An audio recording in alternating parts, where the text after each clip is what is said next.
Greetings, everybody. I did a project in the University of Iceland where I designed a circuit board and did two different small projects in it. One of them is to use one of the buttons that was soldered onto the circuit board and make it, when you press it, make the light go on. And in the other one, you had to have two inputs and two outputs. I had a bit of a challenging task in this project, but all in all, it was quite nice. So to begin with, I just followed the instructions of the teacher, and he did a little circuit board, and it was quite nice and very easy to follow. There were some hiccups for me, but otherwise it was quite nice. The problem mainly for my design was that the lines were a little too tight to the other boxes and to other lines, as you will see later on in the video.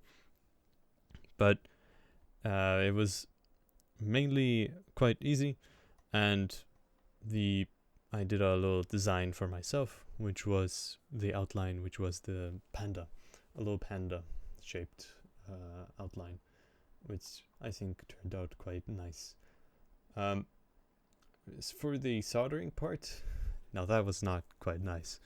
I had quite a challenging time doing the soldering, as the soldering tool that I had was a little faulty, as in I could only use the sides of the tip instead of using the tip itself, meaning that it was quite challenging to put the tin onto the circuit in the right areas. And also, as you can see in this picture, in the middle, all of these little squares, I soldered them in the beginning, but I should have only soldered one of them, because the Seeed Studio, as you can see at the top there, that's supposed to go on the middle, and you're only supposed to solder a little tiny one spot and then solder the other parts. So that was my bad. Otherwise, it was okay. As you can see, there's a lot of mess on the lines, and I did fix a lot of them, and had to cut some of this. As you can see at the very bottom, the line there, it's not supposed to be there.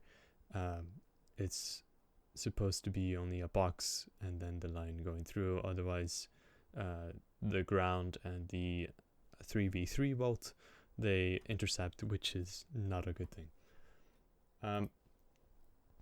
Otherwise, I had to do a lot of cleaning up, and I had to cut a lot of things from the tin. But other than that, it was quite okay. For the project itself, in the light, it was very challenging because I think I broke my light, and I was at home, and I really wanted to do this light mechanism. So I think I broke the light on the board. I'll highlight the light here.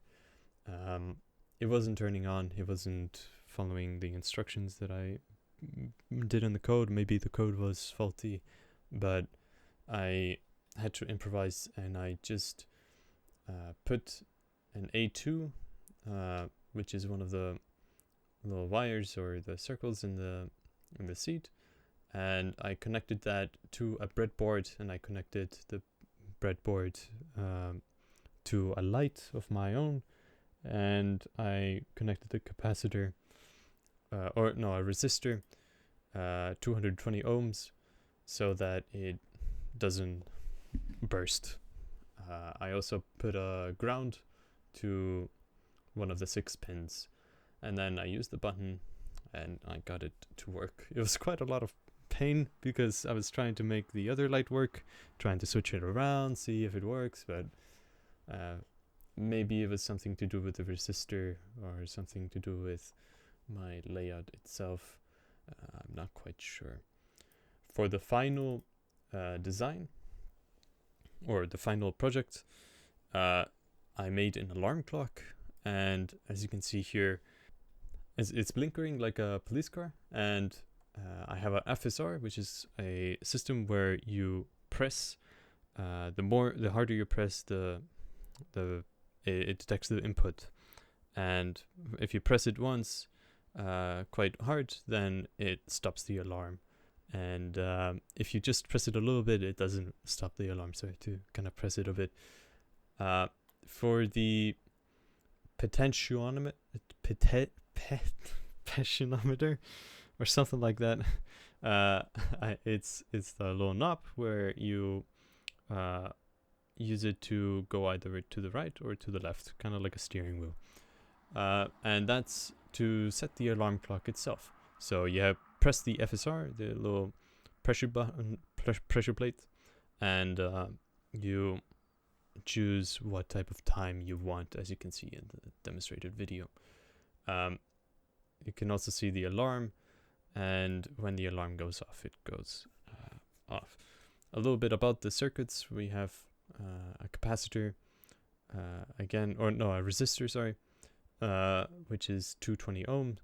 It's just basically exactly the same setup as I had in the other project, except these are going to A8 and A9, as those don't need like a lot of complex inputs. They just need on or off. And the other sides on the left side, as you can see, they're going to the potentiometer and also the FSR. The problem I had is my soldering skills. Again, the soldering skills made the 6 little pins at the bottom, they kind of fell off. I was going to use an LCD screen, but it was quite challenging to get that working. I had it open and working, as in it had blue light, but it wasn't detecting any of my inputs. Maybe I will do another video for that.